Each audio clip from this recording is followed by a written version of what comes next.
largest rainforest in the world is the Amazon rainforest, located in South America.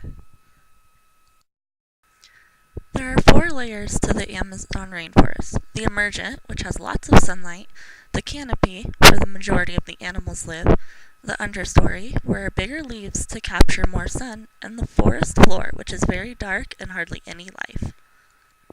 Plants are very important in the rainforest. They give the animals shelter and food, and for us they give lots of oxygen.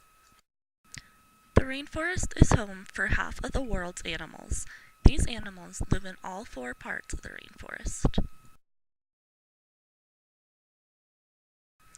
Today, there are about 50 million tribal people living in the rainforest.